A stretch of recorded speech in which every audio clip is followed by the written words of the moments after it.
Hello friends, আমি দেবজ্যোতি। তো আজকে আমরা করব বাংলা সিনেমা রাশের রিভিউ। সিনেমাটা আমি জাস্ট দেখে বাড়ি এলাম। এটি তথাগত মুখার্জির সিনেমা এবং মুখ্য ভূমিকায় আছেন বিক্রম চ্যাটার্জি।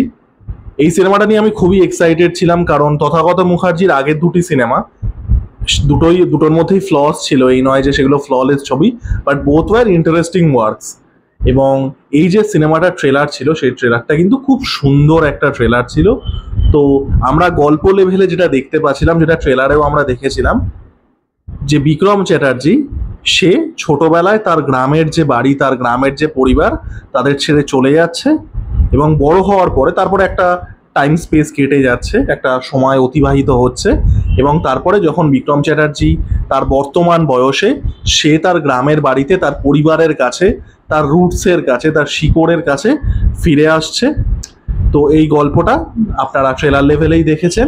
তো এবার কেমন হলো সিনেমাটা, আমি যদি এক কথায় বলি, এই সিনেমাটা খুব সুন্দর, খুব রুচিশীল একটা সিনেমা হয়েছে, খুবই সুন্দর।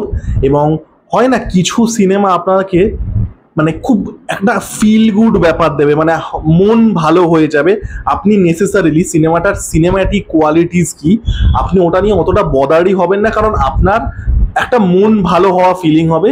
তো এই সিনেমাটা কিন্তু ওই ফিলটা দিতে পারে। খুব সুন্দর সিনেমা হয়েছে। আমি তো প্রত্যেককে বলবো আপনারা প্রত্যেকে যান, সপরিবারে যান। ভীষণ ফ্যামিলি ফ্রেন্ডলি, ভীষণ হোলসাম, ভীষণ রুচিশীল একটা বাংলা সিনেমা হয়েছে। এই সিনেমাগুলো কিন্তু মিস করবেন না, সপরিবারে দেখতে যান। দেখুন, অনেস্টলি আমি বলবো এই সিনেমাটা কিন্তু অরিজিনাল সিনেমা নয়।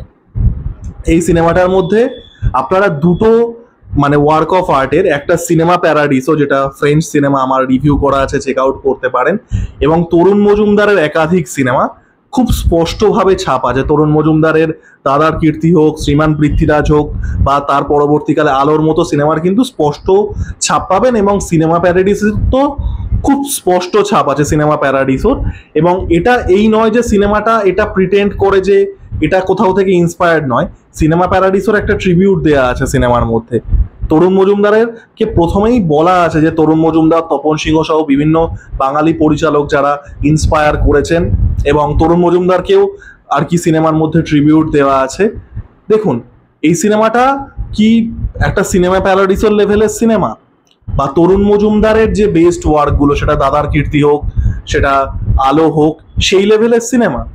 উত্তরটা হচ্ছে না। কারণ আমরা যে সিনেমাগুলোর কথা বলছি, সিনেমা প্যারাডিসো বা দাদার কীর্তি বা আলো, this are the highest level of cinema, সর্বোচ্চ লেভেল। এই সিনেমাটা সেই লেভেলটা হয়তো ছুঁতে পারে না, বা নতুন কিছু হয়তো অফারও করতে পারে না, বাট এই চেনা ছকের মধ্যে এবং এই পরিসরেই কিন্তু খুব সুন্দর একটা cinema, despite not offering something new. এবং যেটা বললাম যে এই সিনেমাটা না খুব সুন্দর, আপনাকে একটা সেন্স অফ নস্টালজিয়া দেবে।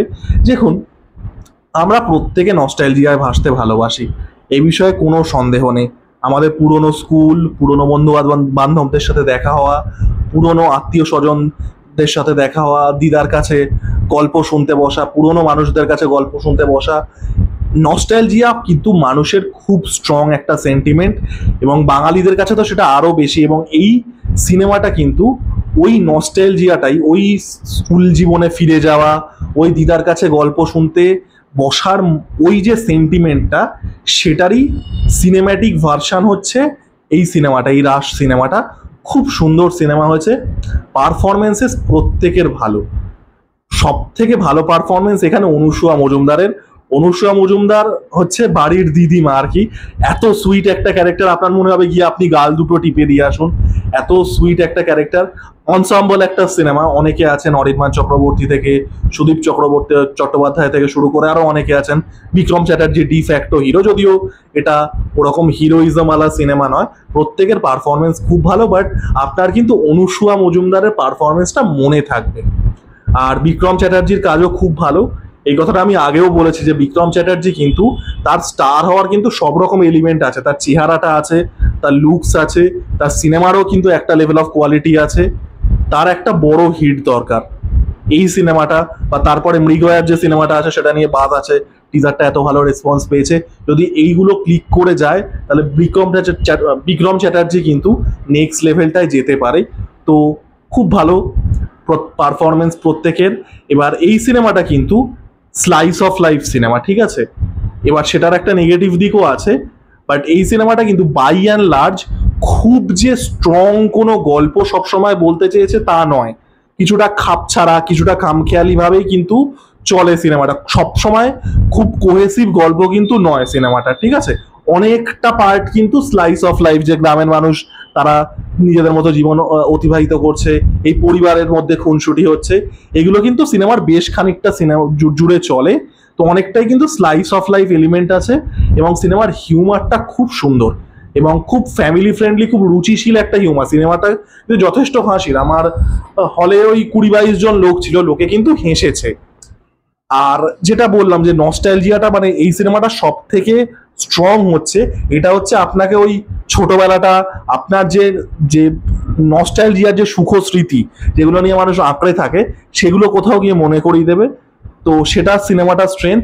আর সিনেমাটার আরো একটা স্ট্রেংথ হচ্ছে সিনেমাটার মিউজিক। সিনেমাটা যখন গানগুলো আসছিল, একলা নিতাই, এই গানগুলো খুব সুন্দর গান, এবং যে সিনেমাটার গানগুলো প্লেস করা হচ্ছে সেটার মধ্যেও খুব তরুণ মজুমদারের একটা ছাপ আছে, গানের সিলেকশন এবং গানগুলোকে যেভাবে ইউজ করা হয়েছে। তো সাউন্ড ট্র্যাক সিনেমাটার খুব ভালো, খুব ভালো। তো ওভারঅল খুব ভালো একটা সিনেমা। লাস্ট কোনো মানে বাংলা সিনেমা এতটা ফিল গুড বা এতটা মিষ্টি ব্যাপার দিয়েছিল হয়তো বল্লভপুরের রূপকথা।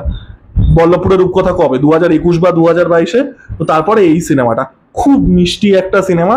এবার দু একটা নেগেটিভ দিকও আছে এই সিনেমাটার। একটা হচ্ছে এই যে বাড়িটাকে প্রচন্ড পরিমাণে প্রাণোচ্ছল দেখানোর চেষ্টা করেছে, বাড়ি মানুষজন। এবার এক্ষেত্রে কি হচ্ছে, এই যে প্রাণোচ্ছল ব্যাপারটা দেখাতে গিয়ে অনেক সময় ডায়লগ গুলো এত পরিমাণে আর কি সবকিছু একসাথে হচ্ছে, যেহেতু প্রাণোচ্ছল ব্যাপারটা ক্যাপচার করতে হবে, তো অনেক জায়গায় না একটু জাম্বলড হয়ে যাচ্ছে, অনেক জায়গায় ডায়লগ কিন্তু বুঝতে অসুবিধা হচ্ছিল। এবার সেটা বাই ডিজাইন, এই নয় যে এটা আলাদা করে কোনো ফ্ল, এটা বাই ডিজাইন, ওই প্রাণোচ্ছল, ওই উচ্ছ্বাস, ওই ক্যাওসটা ধরার জন্য। বাট কিছু জায়গায় কিন্তু ডায়লগ বুঝতে অসুবিধা হচ্ছিল। আর সিনেমাটা, আমি যেটা শুরুতে একটা কথা বললাম, যে সিনেমাটা কিন্তু অনেকটা স্লাইস অফ লাইফ এলিমেন্ট আছে, সেটা কিন্তু অনেক জায়গায় বেশ ইন্ডালজেন্ট হয়ে যায়, এবং সিনেমার রান টাইম কিন্তু অনেকটা, সিনেমাটা ইজিলি 20-25 মিনিট কিন্তু শর্ট হতে পারতো। তো এরকম কিছু কিছু শর্ট খামতিজ আছে। আমি যেটা বললাম, এটা কোনো অল টাইম ক্লাসিক কোনো মাস্টারপিস সিনেমা নয়, বাট চেনা পরিসরের মধ্যে আপনি এই গল্পগুলো জানেন, আপনি হয়তো শেষ মানে খানিকক্ষণ হওয়ার আগেই বুঝে যাবেন যে গল্পটা কিভাবে শেষ হবে, বাট সিনেমাটা আপনাকে ওই ফিল গুড ব্যাপারটা দেবে, ওই একটা মানে নির্ভেজাল রুচিশীল বিনোদন দেবে। তো ওভারঅল কিন্তু খুব ভালো লেগেছে আমার সিনেমাটা। আমি প্রত্যেককে বলবো সপরিবারে যান, সিনেমাটা দেখুন, এটা সপরিবারে কিন্তু দেখার মতো সিনেমা হয়েছে, খুব ভালো, খুব ফিল গুড একটা বাংলা সিনেমা। আমার তো ভীষণ ভালো লেগেছে। আমার রিভিউটা কেমন লাগলো জানাবেন, যারা এই সিনেমাটা দেখা হয়ে গেছে প্রত্যেকে জানাবেন কেমন লাগলো। লাইক কমেন্ট, যদি ভালো লেগে থাকে ভিডিওটা লাইক কমেন্ট করবেন, সাবস্ক্রাইব করবেন। Thank you.